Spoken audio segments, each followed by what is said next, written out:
Alhamdulillahi Rabbil Alamin. Hadirin ma'asyiral muslimin rahimakumullah. Segala puji hanya milik Allah Subhanahu wa taala yang alhamdulillah pada saat ini Allah memberikan kita nikmat hidayah dan taufik sehingga kita bisa berkumpul di tempat yang insyaallah sangat dimuliakan oleh Allah Subhanahu wa taala, di tempat yang mulia dan insyaallah di bulan yang mulia di sisi Allah Subhanahu wa taala. Sebagian kaum muslimin bertahun baru Hijriah di hari ini, sebagian lagi mungkin besok ya. Kalau dari Lajnah Falakiyah NU Nahdlatul Ulama, tanggal 1 Muharramnya jatuh pada hari Senin, ya.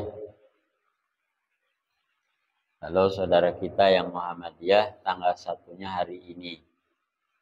Maka bagi kita menyikapinya alhamdulillah, berarti kita yang kemarin sudah membaca doa akhir tahun dan awal tahun, baca doanya jadi 2 kali.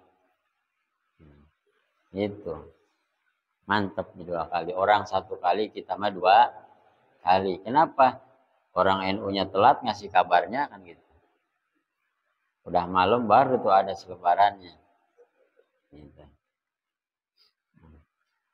Nah ini salah satu anjuran para ulama, sunnah-sunnah yang dilakukan oleh guru-guru kita, para ulama kita, membaca doa akhir tahun dan doa awal tahun. Kapan bacanya? Sebagian ulama mengatakan baca doa akhir tahunnya adalah ba'da sholat asar, doa awal tahunnya ba'da sholat maghrib. Jadi kalau yang kemarin berarti setelah asar baca doa akhir tahun, karena akhir daripada hari itu asar, awal daripada hari adalah maghrib. Maka setelah maghrib baca doa awal tahun. Ada juga yang begini, kalau menurut Nahdlatul Ulama kan ini berarti hari terakhir ya, hari terakhir. Maka maghrib hari ini, hari Ahad ini, baca doa akhir tahun. Maghrib esok di hari Senin baca doa awal tahun. Bagi yang mau mengamalkan. Bagi yang membid'ahkan, ya nggak apa-apa, nggak usah ngamalin, nggak usah repot. Ya. Dan bulan ini juga adalah bulan yang sangat dimuliakan oleh Allah Subhanahu wa taala, termasuk ke dalam 4 Ashhurul Hurum.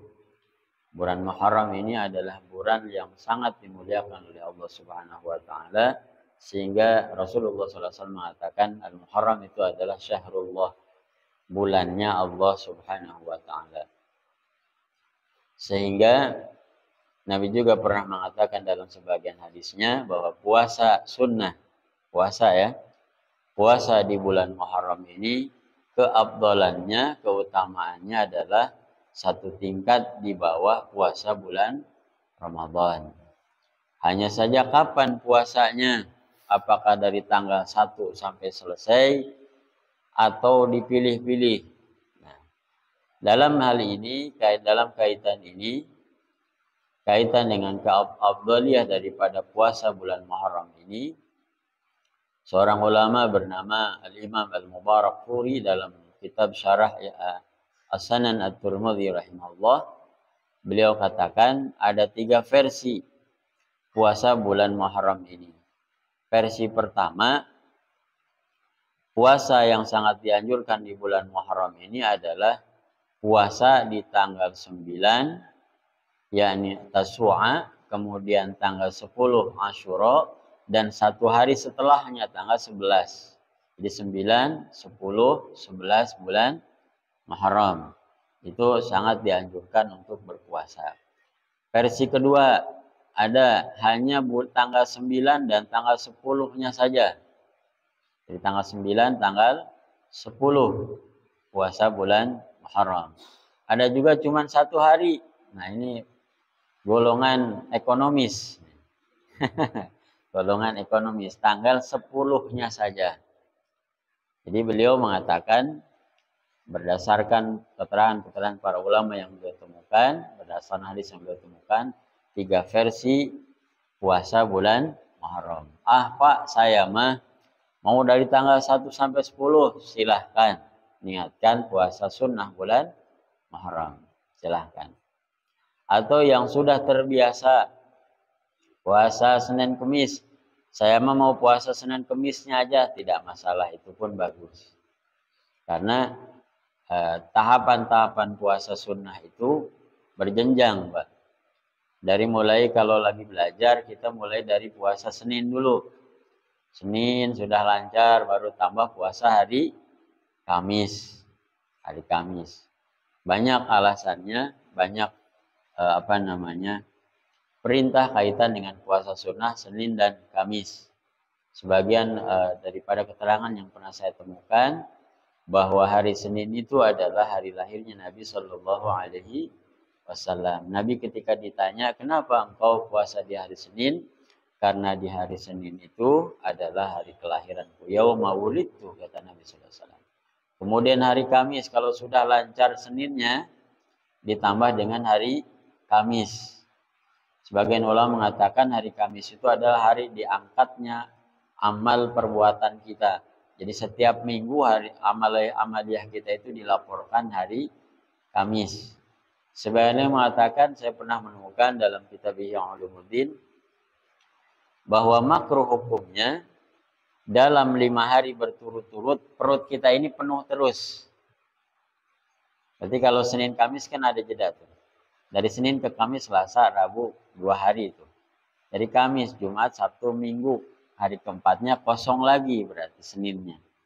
Jadi jangan berturut-turut 5 hari perut kita ini penuh terus. Bayangin Pak, kalau 5 hari saja sudah makruh, apalagi 7 hari berturut-turut. Gak pernah ada yang kosongnya perut kita ini. Ditambah hari Kamis.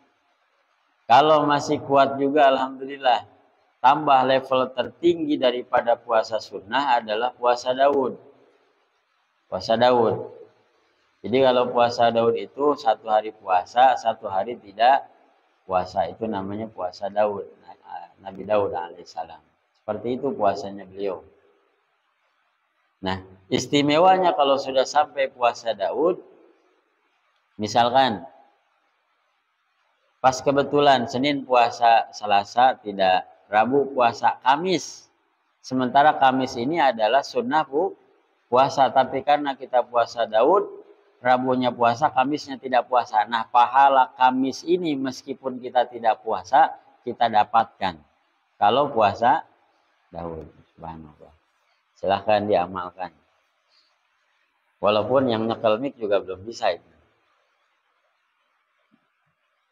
Kita sama-sama mudah-mudahan Allah kuatkan kita untuk kuat melaksanakan puasa-puasa sunnah ini.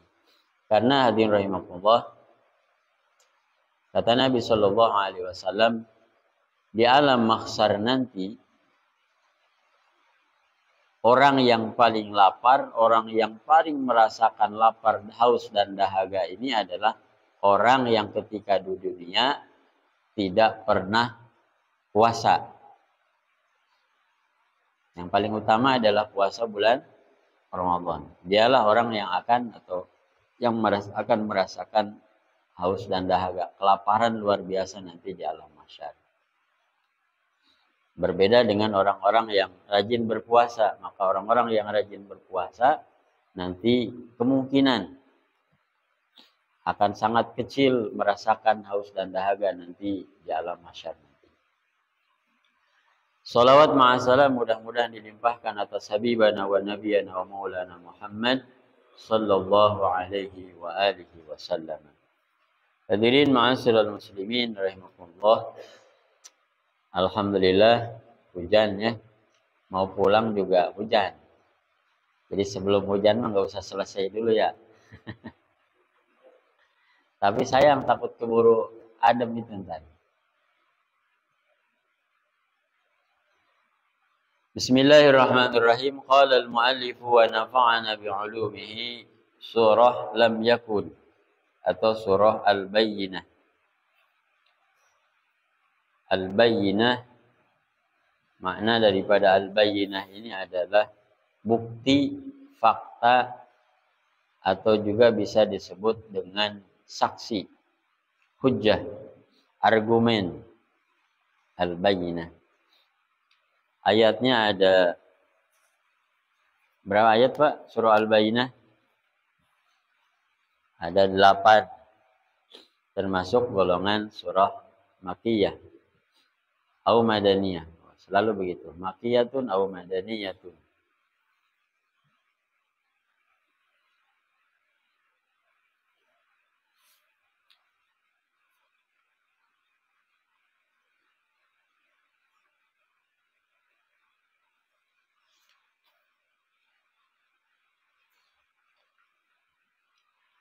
Bismillahirrahmanirrahim. Lam yakunil ladzina kafaru min ahlil kitabi wal musyrikin munfakkina hatta ta'tiyahumul bayyinah. Rasulun minallahi yaslu suhufan mutahharah fiha kutubun qayyimah wa ma tafarraqa alladhina utul kitaba illa min ba'di ma ja'atuhumul bayyinah.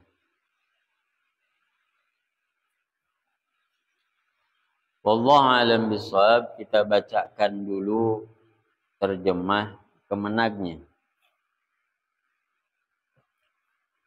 Lam yakunil ladzina kafaru, orang-orang kafir, yakni ahlul kitab dan orang-orang musyrik, min ahlil kitab wal musyrikina, dari golongan ahlul kitab dan orang-orang musyrik yang menyekutukan Allah, munfakkina, mereka mengatakan bahwa tidak akan meninggalkan agamanya hatta ta'tiyahumul bayyinah, sebelum datang kepada mereka bukti yang nyata. Apa itu bukti yang nyata? Rasulun minallahi, yaitu seorang rasul dari Allah, yakni Nabiuna Muhammad sallallahu alaihi wasallam, yaslu, yang rasul itu membacakan suhufan mutahharah, lembaran-lembaran yang disucikan oleh Allah, yakni Al-Quran. Fiha kutubun qayyimah, yang di dalam Al-Bayyinah, Al-Quran tadi, terdapat isi kitab-kitab yang lurus. Wa ma tafarraqa alladhina utul kitaba, dan tidaklah berpecah belah orang-orang yang didatangkan Alkitab kepada mereka, yakni Al-Quran, illa min ba'di ma ja'atuhumul bayyinah, melainkan sesudah datang kepada mereka bukti yang nyata tersebut. Wa ma umiru illa liya'budullah, padahal mereka tidak diperintah kecuali agar menyembah Allah, mukhlishina lahuddina, dan memurnikan ketaatan kepadanya dalam menjalankan agamanya, hunafa, dalam menjalankan agamanya yang lurus, wa yuqimus salata, dan agar mereka mendirikan salat, wa yu'tuz zakata, dan menunaikan zakat, wa dzalika dinul qayyimah, dan yang demikian itulah agama yang lurus. Innal ladzina kafaru min ahlil kitabi wal musyrikin, sesungguhnya orang-orang yang kafir dan ahli kitab, dari ahli kitab dan orang-orang yang musyrik, fi nari jahannama, mereka akan masukkan ke dalam neraka Jahannam, khalidina fiha, dan mereka kekal di dalamnya. Ulaika hum syarrul bariyah, mereka itu adalah seburuk-buruk makhluk Allah.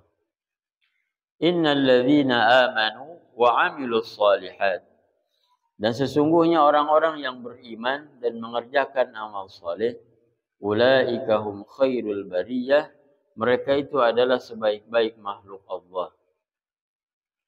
Jazaohum 'inda rabbihim, balasan mereka di sisi Tuhan mereka, jannatu adnin tajri min tahtiha al-anhar, ialah surga Aden yang mengalir di bawahnya sungai-sungai. Khalidina fiha abada, mereka kekal di dalamnya selama-lamanya. Radhiyallahu anhum, Allah ridha terhadap mereka. Wa radu anhu, dan mereka ridha kepada Allah Subhanahu wa taala. Dzalika liman khasyiya rabbah, yang demikian itu adalah balasan bagi orang-orang yang takut kepada Tuhannya. Terima kasih, Pak. Lam yakunil ladzina kafaru, lam yakun, tidak terbukti, kekabuktian, alladzina kafaru, orang-orang yang kafir. Ya ladzina min lil bayan, min ahlil kitab. Siapa orang-orang kafir yang dimaksud? Yakni ahlul kitab. Wal musyrikina, dan orang-orang yang musyrik. Siapa ahlul kitab ini? Ahlul kitab ini yakni orang-orang Yahudi dan orang-orang Nasrani. Wal musyrikina, dan orang-orang musyrik, abadatil asnam. Siapa musyrik yang dimaksud adalah orang-orang yang menyembah berhala, menyembah patung, menyembah Lata, Uzza dan sebagainya. Munfakkina, mereka ini tidak akan meninggalkan agamanya. Lafaz munfakkina ini adalah khabarun yakun. Aizailina ammahum alaihi, mereka tidak akan melepaskan agama mereka. Jadi ayat pertama surah Al-Bayyinah ini Allah menceritakan bahwa orang-orang Yahudi, orang-orang Nasrani ketika belum Nabi Shallallahu Alaihi Wasallam belum diutus menjadi Nabi dan Rasul, mereka berjanji, mereka mengatakan bahwa mereka tidak akan meninggalkan agamanya Yahudi dan Nasrani. Kemudian juga orang-orang yang menyembah berhala ini berkata tidak akan meninggalkan keyakinannya selagi belum ada bayyinah, belum ada hujjah, belum ada al-hujjah al-wadihah di sini katakan. Belum ada bukti yang nyata tentang Al-Quran, kitab yang baru. Jadi mereka tidak akan berpindah agama, berpindah keyakinan. Dari keyakinan mereka sebelumnya, sebelum ada fakta, sebelum ada dalil. Jadi ternyata dari zaman dulu ya sudah ada kondisi-kondisi seperti saat ini. Yang segala sesuatu memang harus dibuktikan dengan dalil. Jadi mereka mengatakan begitu. Seolah-olah kalau bahasa kitanya, kalau dalilnya ada, saya ikut. Dalilnya ada, saya taslim. Alhamdulillah.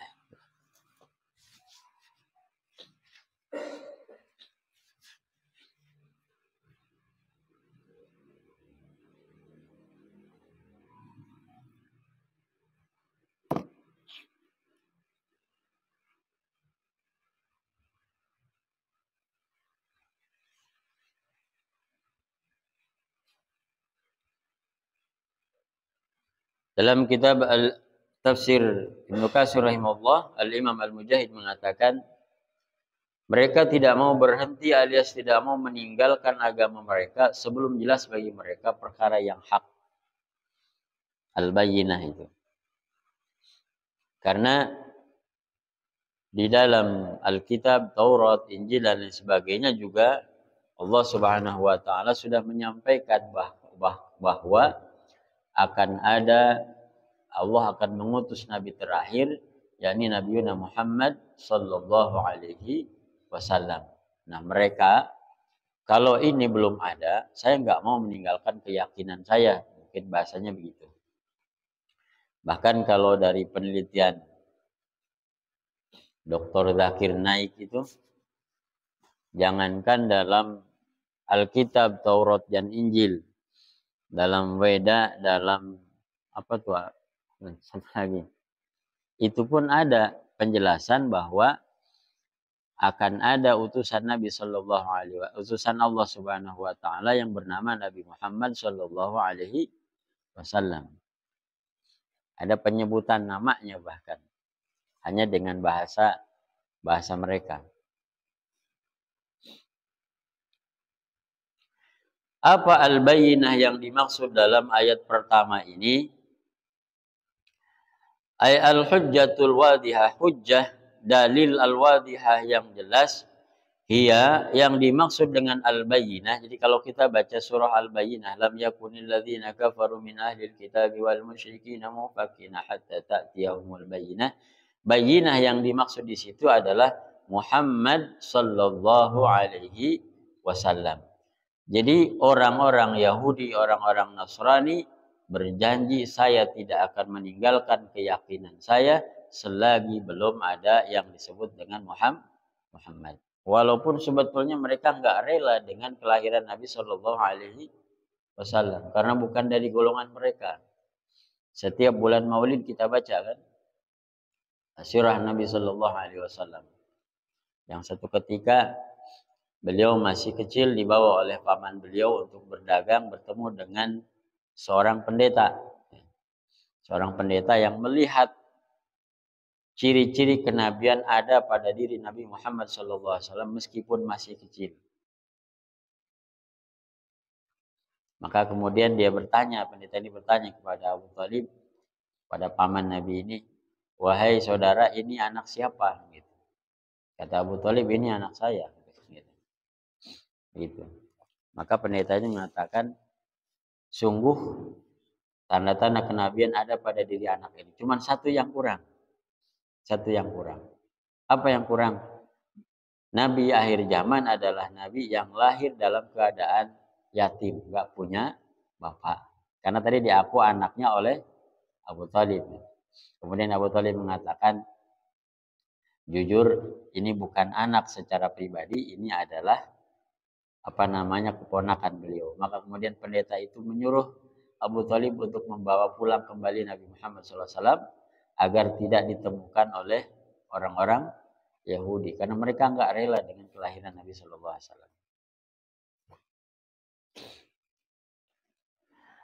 Rasulun minallahi, yang dimaksud dengan al-bayyinah adalah utusan minallahi dari Allah. Lafaz Rasulun minallahi ini badalun minal bayyinah. Al-bayyinah maknanya adalah Rasulun minallah. Rasulun minallah yang dimaksud adalah Nabiuna Muhammad sallallahu alaihi wasallam. Subhanallah.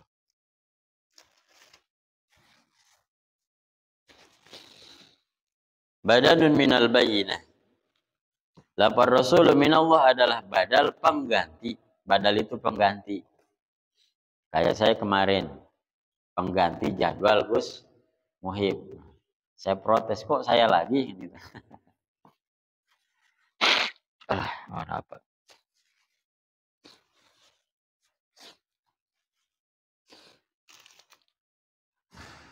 Badal. Cuman dalam ilmu nahwu badal itu minimal ada badal kul minal kul, badal ba'di minal kul, ada badalul khata. Ada badal kul minal kul, pengganti yang hampir sama dengan yang digantikan kualitasnya. Ada pengganti yang kualitasnya lebih rendah. Ada pengganti yang salah. Ini bagus, penggantinya jelek misalkan. Nah itu. Nah mudah-mudahan saya masuknya ya minimal lebih rendah lah sedikit kualitasnya gitu dari beliau. Yaslu suhufan mutahharah. Kemudian Rasul ini yaslu suhufan mutahharah, yang membacakan suhufan, lembaran-lembaran suhuf atau lembaran-lembaran kitab wahyu dari Allah Subhanahu wa taala, mutahharatun, yang Allah sucikan dari minal batili, daripada kebatilan. Allah sucikan daripada kekurangan, Allah sucikan daripada kesalahan.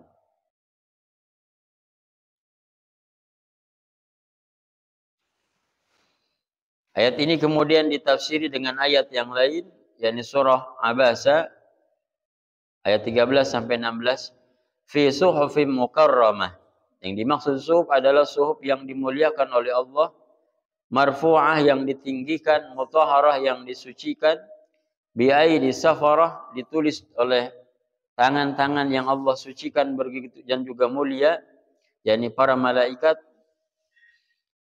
bararah dan juga berbakti kepada Allah Subhanahu wa taala. Kata mutahharah, yatlu suhufan mutahharah. Begitu pula dalam surah Waqiah, la yamassuhu illal mutahharun, bahwa Al-Qur'an ini la yamassuhu, tidak menyentuh Al-Qur'an, tidak menyentuh suhuf, tidak menyentuh kitab Allah ini illal mutahharun, kecuali yang suci.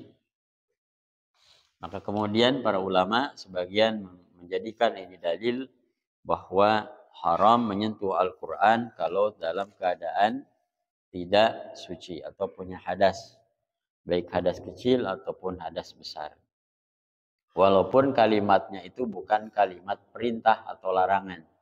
Itu kan cuma cerita, la yamassuhu illal mutahharun, bahwa tidak ada yang menyentuh Al-Quran ini kecuali zat yang suci.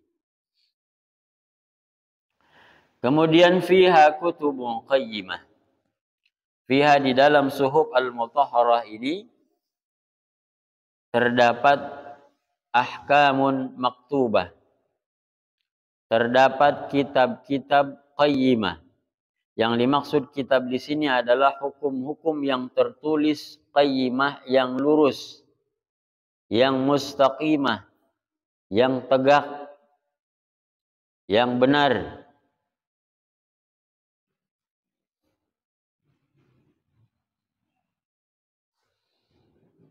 Jadi Al-Quran ini digambarkan di sini yang di dalamnya adalah terdapat hukum-hukum Allah yang tegak, yang benar, yang sesuai dengan kondisi, sesuai dengan logika kita, dan sesuai dengan keadaan kita, sesuai juga dengan kebutuhan kita. Maka kalau kemudian ada yang mengatakan tidak sesuai logika, maka logikanya yang perlu disesuaikan.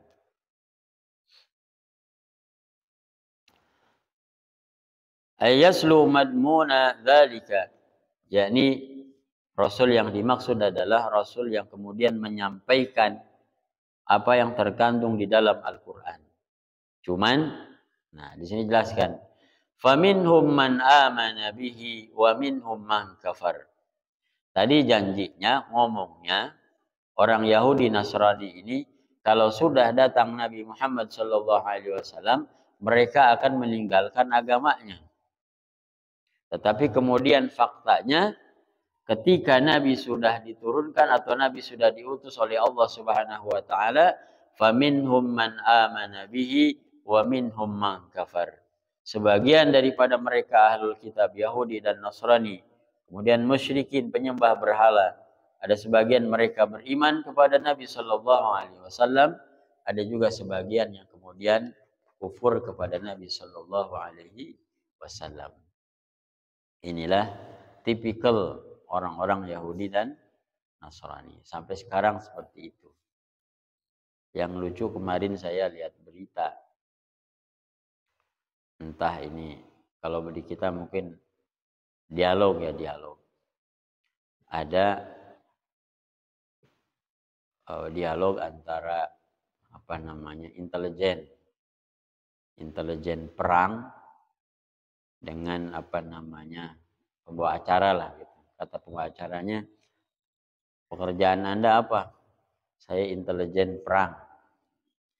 Apa pekerjaannya sekarang? Saya sedang menelisik tentang kejahatan perang Rusia di Ukraina. Yang nanyanya ketawa. Ngapain jauh-jauh ke Rusia, ke Ukraina? Dia sendiri sedang melakukan kejahatan perang, kan gitu. Ayo neliti orang. Nah ini, kayak kita ayo neliti orang lain, padahal kita sendiri banyak salah. Maka ada seorang ada seorang motivator mengatakan untuk mengukur kedewasaan kita, kedewasaan kita bukan kedewasaan orang lain, adalah seberapa sibuk kita mencari atau memperbaiki diri dibandingkan dengan mencari-cari kesalahan, kekurangan orang lain. Kalau kita lebih sibuk memperbaiki diri kita sendiri ketimbang mencari-cari kesalahan, kekurangan orang lain, itu tandanya kita sudah dewasa. Tapi kalau kita lebih sibuk mengomentari orang lain, mengomentari kekurangan orang lain, berdebat tentang kekurangan orang lain, berarti kita belum dewasa. Gitu. Ini agak sulit. Kemudian, وَمَا تَفَرَّقَ الَّذِينَ أُوتُوا الْكِتَابَ إِلَّا مِنْ بَعْدِ مَا جَاءَتْهُمُ الْبَيِّنَةُ. وَمَا تَفَرَّقَ, dan tidak bercerai-berai, alladzina utul kitaba, orang-orang yang ahlul kitab ini, fil imani bihi sallallahu alaihi wasallam, dalam mengimani Nabi sallallahu alaihi wasallam. Nah, hadirin, sebelum Nabi diutus, sebelum Allah mengutus Nabi sallallahu alaihi wasallam, mereka semua sepakat meyakini bahwa akan ada utusan terakhir yang bernama Muhammad. Tapi kemudian setelah Nabi diutus oleh Allah Subhanahu wa taala, mereka bercerai-berai. Artinya ada yang beriman, ada yang tidak beriman. Salah satunya dikarenakan yang tidak beriman ini tidak rela. Karena ternyata Muhammad itu bukan dari golongan Bani Israil. Nah ini, di sini Allah mengajarkan kepada kita tidak boleh terlalu mengkultuskan garis keturunan. Sehingga kalau bukan keturunan kita nggak mau ikut walaupun itu benar. Sehingga kalau bukan dari suku kita nggak mau ikut walaupun itu benar. Nanti akhlaknya kayak akhlak Yahudi berarti. Tahu mereka, ini benar, Nabi ini benar, Muhammad ini benar, tapi dia nggak mau ikut karena bukan dari golongan mereka. Nah itu. Ini pun dalam kehidupan kita sehari-hari, kehidupan kita bermasyarakat, tentu harus bisa kita amalkan ini. Siapapun pimpinan kita, siapapun imam kita, meskipun bukan dari golongan kita, kalau dia benar sesuai dengan syariah, sesuai dengan Quran dan hadis, kita ikuti. Jangan taklid buta gitu. Wah, ini bukan golongan saya, walaupun benar enggak sih kita ikuti. Wah, ini golongan saya, salah pun ikuti, itu salah, itu enggak boleh. Nah, ini seperti itu. Illa min ba'di ma ja'atsumul bayyinah. Kecuali setelah Nabi diutus oleh Allah Subhanahu wa taala, ai huwa sallallahu alaihi wasallam. Awil Quran, atau setelah diturunkannya Al-Qur'an. Mu'jizatan lahu, sebagai mukjizat bagi Nabi sallallahu alaihi wasallam. Padahal wa qabla maji'i sallallahu alaihi wasallam, sebelum Nabi diutus oleh Allah Subhanahu wa taala, kanu mujtami'ina 'ala al-iman bihi. Mereka itu bersepakat mengimani Nabi Muhammad sallallahu alaihi wasallam. Sebelum nabinya ada, mereka iman sama Nabi sallallahu alaihi wasallam. Tapi ketika nabinya sudah ada, menyatakan kerasulannya, mereka malah tidak beriman. Kenapa? Fahasadahu man kafara bihi. Karena sebagian Yahudi dan Nasrani ini hasud, iri kepada Nabi sallallahu alaihi wasallam. Salah satunya adalah itu, unsur keturunan, yakni diturunkan dari bangsa Arab, bukan bangsa Yahudi. Padahal baik Al-Qur'an ataupun kitab sebelumnya, wa ma umiru, tidaklah mereka diperintahkan fi kitabihim, dalam kitab-kitab mereka yang sebelumnya, sebelum Al-Quran bahkan sekalipun, ayat Taurat wal Injil, illa liya'budullah, Dalam Taurat dan Injil pun mereka sebetulnya sudah diperintahkan oleh Allah Subhanahu wa taala untuk hanya menyembah Allah Subhanahu wa taala. Ay ya'buduhu, untuk menyembah Allah Subhanahu wa taala dan beriman kepada segala yang Allah turunkan.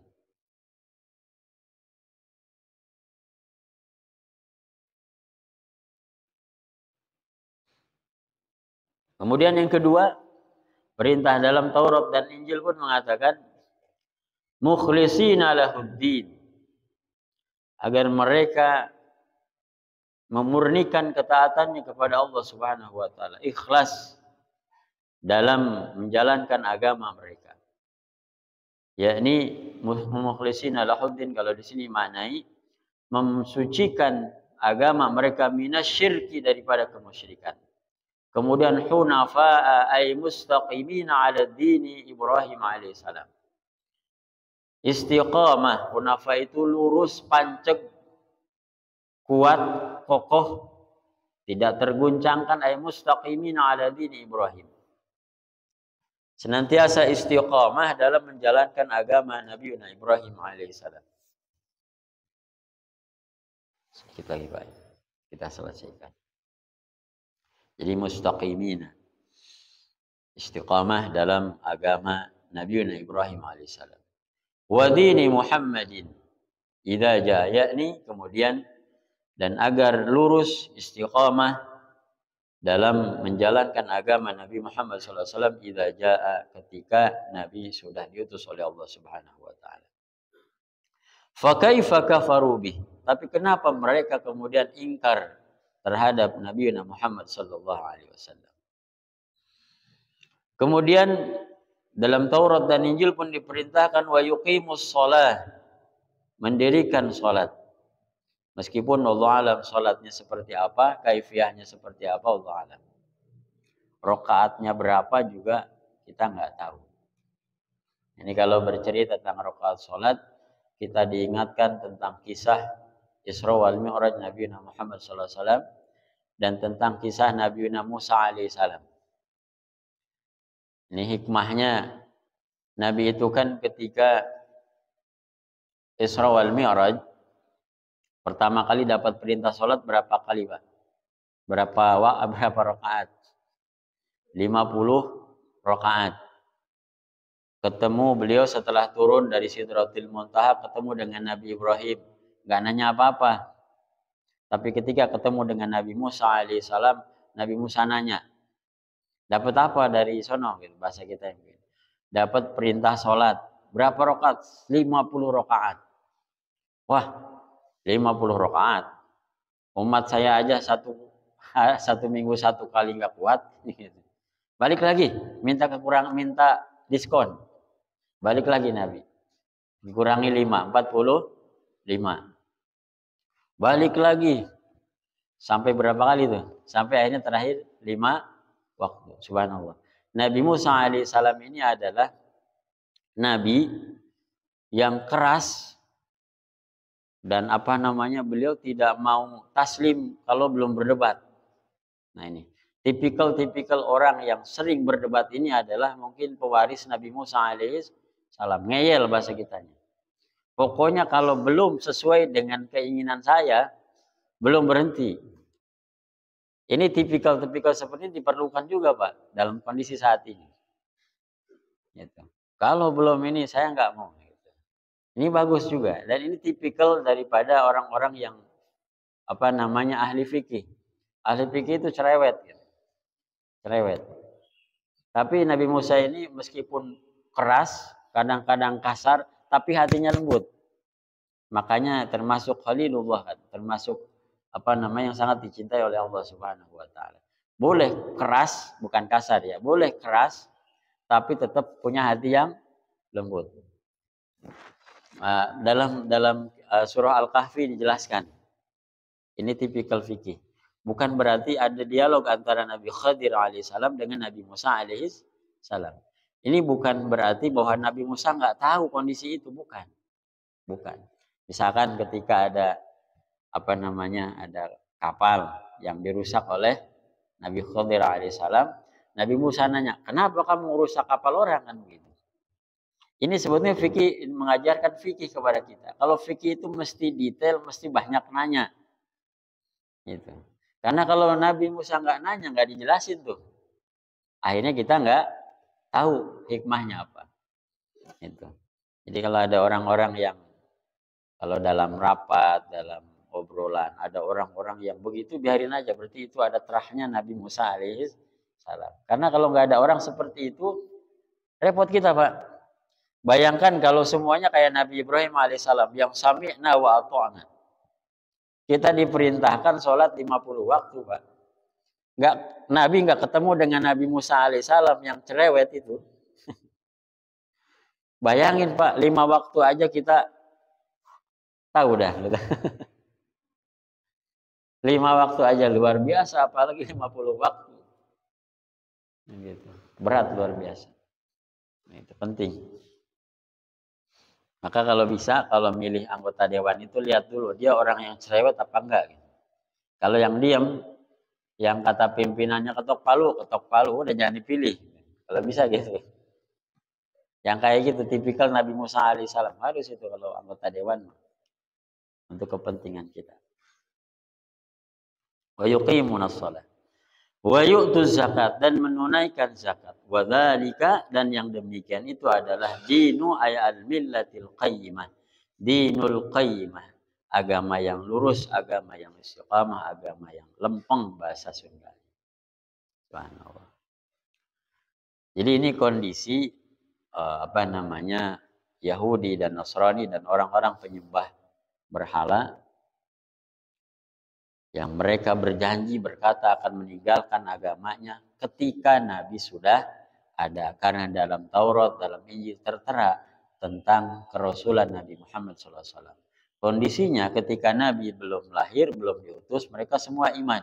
Tapi ketika Nabi sudah menyampaikan wahyu, mereka ada yang iman, ada yang tidak beriman. Kemudian apa konsekuensinya? Innal ladzina kafaru min ahlil kitab wal musyrikin. Sesungguhnya orang-orang yang kufur, yang ingkar kepada Nabi sallallahu alaihi wasallam dari golongan ahlul kitab, yakni Yahudi dan Nasrani, wal musyrikin dan orang-orang yang menyekutukan Allah, yakni orang-orang yang menyembah berhala, fi nari jahannam khalidina fiha. Mereka akan masuk neraka Jahannam dan mereka kekal di dalamnya. Ada pertanyaan, orang kafir juga kan ada yang baik Pak. Ada yang rajin menyantuni yatim, ada yang rajin sedekah, kepada tetangganya baik, tapi kenapa dimasuki neraka kan gitu. Ada sama-sama baik gitu ya. Sama baik. Dijawab oleh Ustaz Abdul Somad mah begini ya. Ada sekolah, ada orang sekolah tapi nggak daftar. Anak bawang kalau zaman dulu mah ya.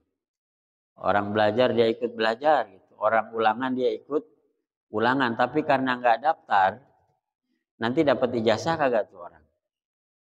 Kagak dapat ijazah gitu. Sama gitu. Di dunia mah sama, diperlakukan sama. Bahkan lebih baik diperlakukannya oleh Allah Subhanahu wa taala yang Rahman dan Rahim. Tapi mohon maaf karena nggak daftar, tidak dapat ijazah. Kalau mau ikut wisudaan ya silahkan, tapi tidak dapat ijazah kan gitu. Halun muqaddaratun ay muqaddarun. Khuluduhum fiha min Allah Ta'ala. Mudah-mudahan Allah Subhanahu wa taala jauhkan kita dan keturunan kita dari golongan yang pertama ini. Ulaika hum syarrul bariyah. Orang-orang yang ingkar kepada Nabi sallallahu alaihi wasallam, orang-orang yang kufur, orang-orang kafir ini adalah kata Allah Subhanahu wa taala, bukan kata saya, mereka adalah syarrul bariyah, seburuk-buruk ciptaan Allah Subhanahu wa taala. Bahkan lebih buruk daripada ciptaan Allah yang lain, lebih buruk dari hewan mungkinnya. Kalau hewan nanti enak Pak. Kalau hewan itu ditanya, Ustaz Abdul Somad dan ditanya anak-anak, yang nanya anak-anak.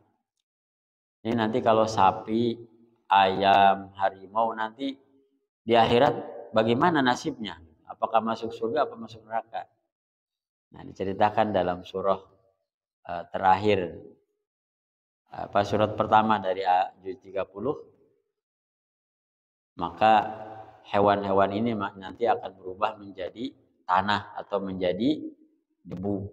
Maka orang-orang yang di dunia ini kafir, mereka mengatakan kuntu turaba. Maka lebih baik sebetulnya di dunia ini jangan jadi manusia, supaya kalau jadi hewan nanti di alam mahsyar langsung dirubah menjadi debu saja, tidak mendapat siksaan dari Allah Subhanahu. Kemudian innalladzina amanu. Mudah-mudahan kita masuk golongan ini. Innalladzina amanu, sungguhnya orang-orang yang beriman, wa amilus solihati, dan beramal soleh. Di sini bahasanya wa amilu, pakai huruf atop dan. Maka ada sebagian ulama mengartikan bahwa amal soleh ini adalah bagian daripada keimanan. Innalladzina amanu wa amilus solihati, dan orang-orang yang beramal soleh, ulaika hum khairul bariyah, mereka ini adalah orang-orang atau sebaik-baik ciptaan Allah. Bahkan kata Imam Al-Mujahid, orang-orang yang beramal soleh, orang-orang yang beramal kebaikan itu lebih mulia ketimbang para malaikat. Lalu apa balasannya? Jazaohum 'inda rabbihim jannatu 'adn. Balasan mereka orang-orang yang beriman dan beramal soleh dari Allah Subhanahu wa taala adalah jannatu 'adn, mendapat surga yang bernama surga Aden, ay iqamatin, surga yang indah, yang bagus. Tajri min tahtihal anhar, yang mengalir di bawah-bawahnya adalah sungai-sungai, khalidina fiha. Jadi gambaran surga itu sejuk mungkin ya. Banyak sungai-sungai yang indah. Kayak kita sekarang kecenderungannya kalau musim liburan cari tempat yang orang kota pengennya ke kampung, yang sungainya banyak, yang masih jernih airnya. Orang kampung pengen ke kota kan.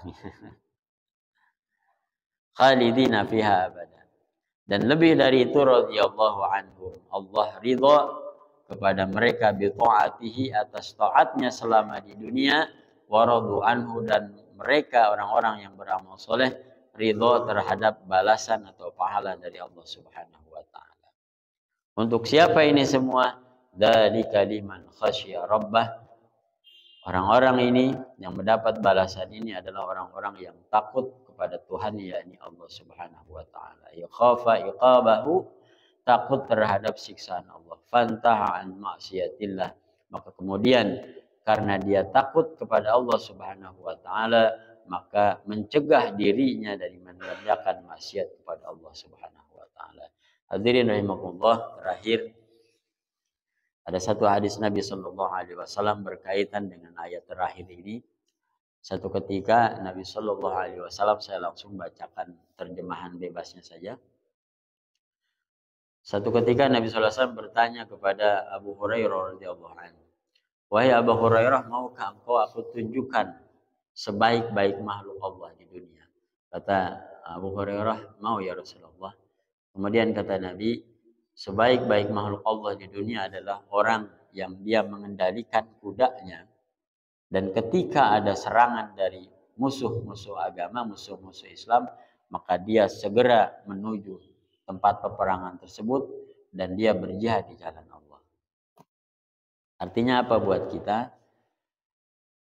Orang-orang terbaik adalah orang yang diberikan nikmat oleh Allah Subhanahu wa taala, dia diberikan harta kekayaan oleh Allah Subhanahu wa taala, diberikan kenyamanan oleh Allah Subhanahu wa taala, tapi ketika datang panggilan Allah untuk berjuang, maka tidak banyak tanya, tidak lagi A, B, C dan selanjutnya, dia segera menuju perintah Allah Subhanahu wa taala.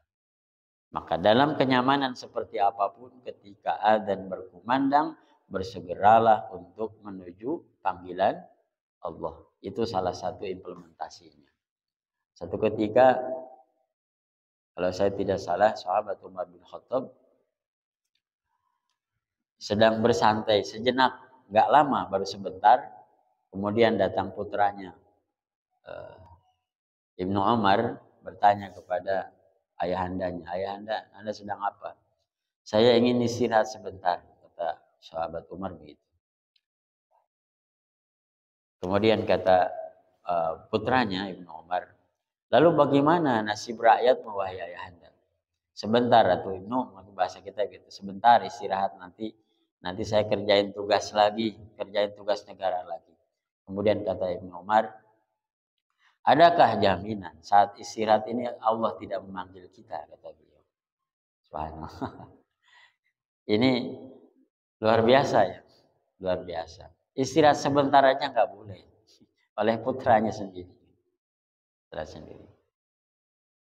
Jadi ini ya tamparan buat kita. Kalau azan, wah ntar sebentar lagi, ini lagi adu penalti. Mestinya kita bertanya, adakah jaminan pas adu penalti selesai kita masih dikasih hidup sama Allah kan gitu. Subhanallah.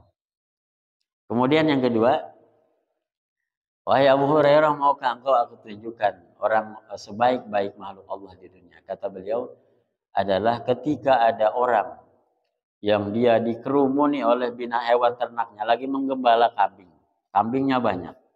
Tapi di tengah-tengah gembala kambingnya itu dia bisa menjalankan sholat dan kemudian bisa membayar zakat. Artinya apa buat kita? Bahwa orang-orang beriman, orang-orang yang baik di dalam pandangan Allah itu bukan orang yang berpangku tangan, tapi orang-orang yang sibuk dengan pekerjaannya. Sibuk di pabrik, sibuk di PT, sibuk di sekolah, sibuk di proyeknya. Tapi dalam kesibukan itu tetap bisa menjalankan sholat yang 5 waktu. Itulah orang yang terbaik dalam pandangan Allah Subhanahu wa taala.